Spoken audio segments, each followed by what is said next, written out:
神がごとき強さを見せつけた男。ノリス・パッカードの人生。ノリス・パッカードは機動戦士ガンダム第 08MS 正体に登場したキャラクターです。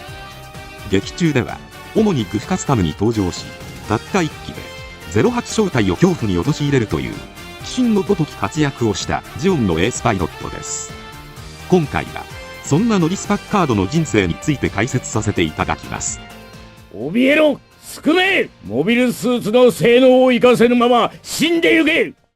ノリス・パッカードは一年戦争当時、ジオン公国軍大佐で東南アジア方面に展開するギニアス・サハリン少将指揮下の部隊に所属するベテラン軍人です。ギニアスの副官という立場ですが、ギニアスがアプサラスの開発に没頭し、組織運営に興味がなかったので代わりに実務を取り仕切っています。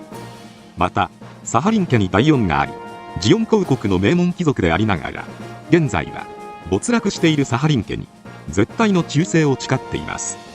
その姿は部下として従っているというよりは忠節を誓っていると言った方が正しいかもしれません。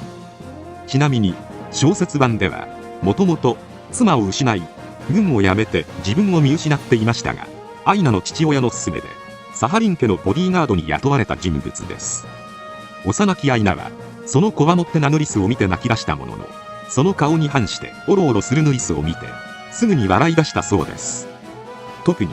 ギニアスの妹であるアイナ・サハリンには不正本能のような感情を抱いており、アイナの成長を心より喜んでいる姿が描かれています。アイナ自身もノリスを父のように慕っており、そのことを告げられた時は珍しく顔を緩めて照れていました。さらにはアイナに思い人がいることを見抜いたりもしています。ノリス自身は自らを職業軍人と呼んでおり、勤勉実直な性格で任務に忠実、そして戦闘機やモビルスーツの操縦技術が超一流という高級将校クラスにもかかわらず、文官というよりも武人である側面が強い人物です。そんなエースパイロットのノリスは専用の角付きの黒いノーマルスーツに身を包み、前線で活躍を見せます。劇中では前線基地の偵察に赴いた際、連邦軍とゲリラからの襲撃に遭遇し、ザク 2J 型で出撃し、シローの陸戦型ガンダムに奇襲を仕掛けます。水中へ押し込んで圧倒しますが、発光弾からの反撃でやられ撤退しました。アイナが操縦するアプサラスを護衛するためにドックで出撃しますが、再び遭遇したシローの陸戦型ガンダムの攻撃で被弾し、アプサラスと共に撤退します。その後アプサラス2とアイナが雪山で消息不明になった際には、再びドックを操縦して捜索に向かい、鉢合わせた連邦軍のジェットコアブースターを撃墜していました。物語終盤の第10話、震える山前編では鉱山基地防衛戦において、空襲するジェットコアブースター部隊を相手に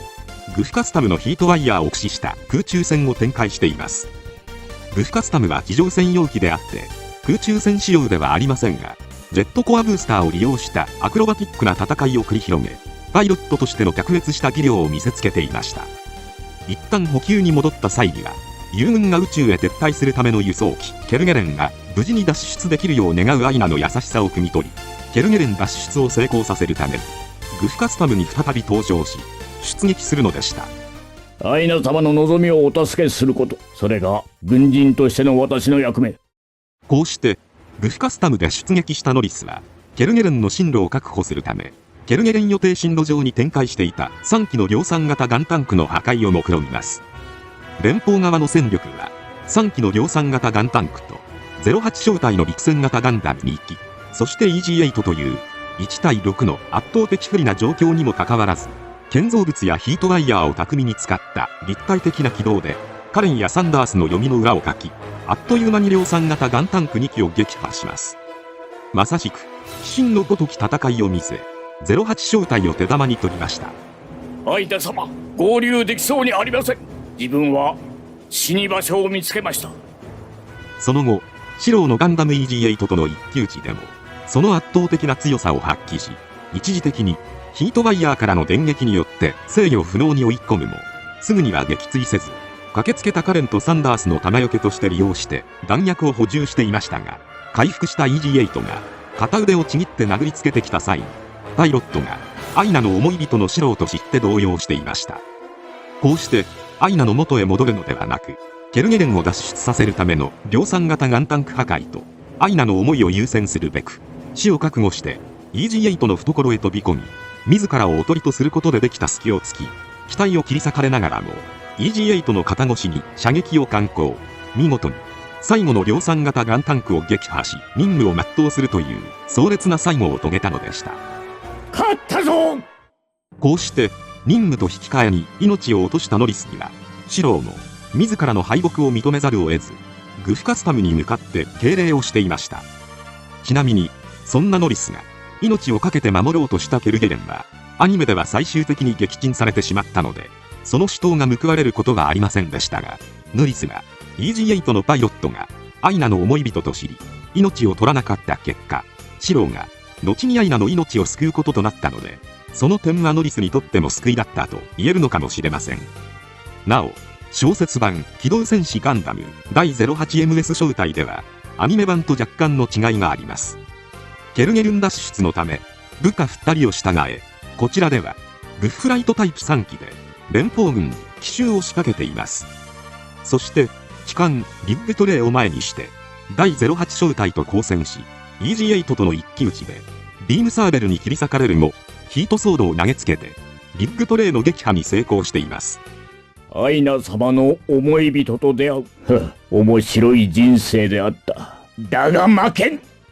ノリスはグフ乗りのエースパイロットとしては初代機動戦士ガンダムのランバラル以来ということもあって、グフを再評価するきっかけになりました。またグフイコールイブシギンのベテラン軍人が狩る重厚で泥臭い機体というイメージを強く印象づけたとも言われており、グフは男の機体と称されることも多くなっています。余談ですが、ノリスの年齢は公式資料で明かされていません。しかし書籍機動戦士ガンダムキャラクター列伝案によると、一年戦争時のアイナの年齢が20歳であり、その15年前の宇宙世紀0064の宇宙鉱爆破事件に巻き込まれ、その翌年の宇宙世紀0065にサハリン家はノリスに引き取られ育てられることになったとされています。つまりアイナがノリスと出会ったのは6歳の頃ということになります。この時点でノリスが妻を亡くして軍を退役しているということから、仮に30歳だとすると44歳という計算になります。ランバラルは一年戦争時、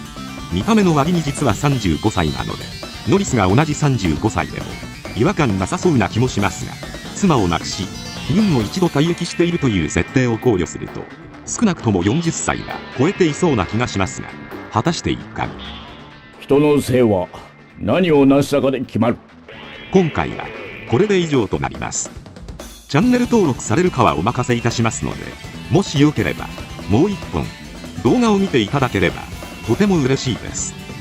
最後までご視聴いただきありがとうございました。